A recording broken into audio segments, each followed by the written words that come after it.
everyone, welcome back to my channel. And on today's video, this is very new episode because I decided to make series of just sit down videos and I call it Unsaon Diay. So welcome to the very first episode of Unsaon Diay. In English, Unsaon Diay means how to. Now, this first series of Unsaon Diay, this is for student teachers and for education students who are scheduled to have demonstrations or lesson demonstrations maybe tomorrow, the next day, or the next week. So, the question is, unsaon diay nga mataas ka grado sa imuhang lesson demo? Or unsaon diay nga ma-please nimo imuhang mentor? Welcome to the first episode of Unsaon Diay.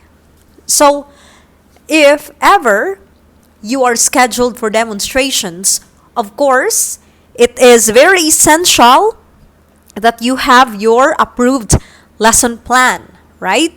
So your mentor or your professor would ask you to create lesson plan first before you could demonstrate. So lesson plan is very important. Lesson planning would be a different episode. This first episode, I will be giving you different tips on how you can pull off your lesson demonstration. So, unsaon diay? Unsa itong buhaton? Now, very important that you have everything prepared. Let's say given that you got the approval of your lesson plan. So, that means your mentor, your professor agreed and find everything in order in your lesson plan. Now, the question is, how would you be able to make sure your demonstration is okay? You would get good grades in your demo. Unsaon? First things first, prepare everything, LP, and the materials needed. So, di pwede yung potyo-potyo na materials ha. You're given an opportunity. Make sure you always give your best so that you have no regrets at the end.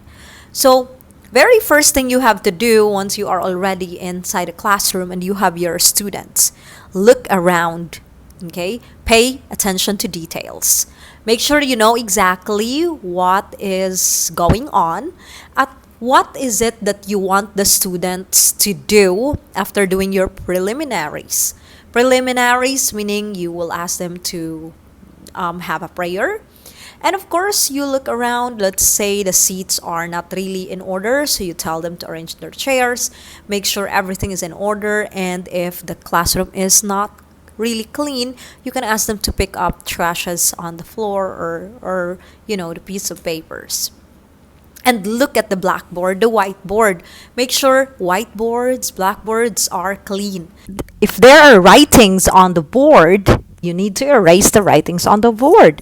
Kailangan the blackboard, the whiteboard should be clean before you would start your demonstration. So make sure everything is in order, then let the student take their seats and then take a deep breath, but don't make it obvious, okay? And above all, you stand right before your students, very confident, and make sure that you are somebody who is in authority. Hindi dapat ma-shy, okay? Don't be shy.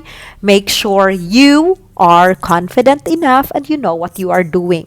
Because it's very obvious if the student teacher is shy. No, don't be shy. You can do it.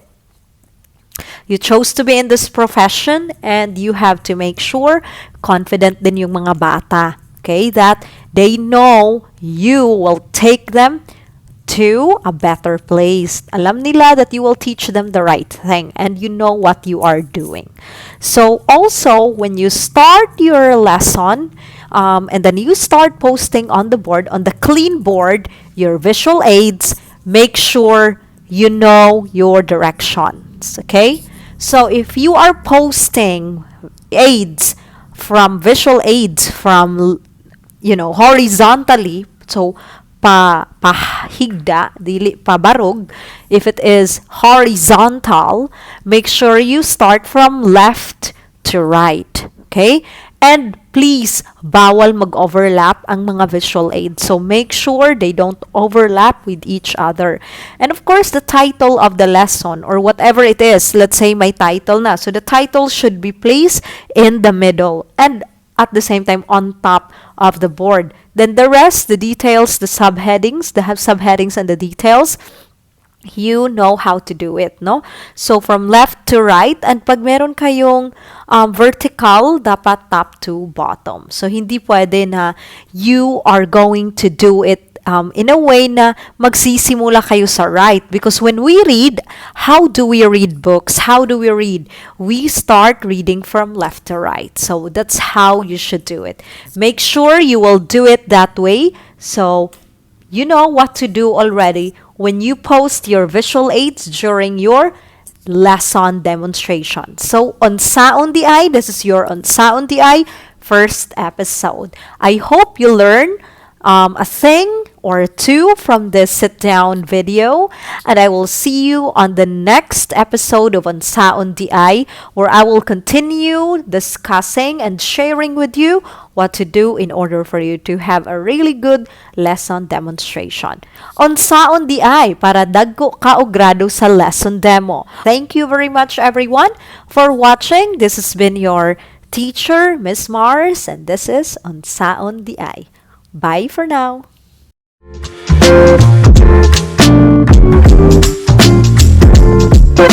you.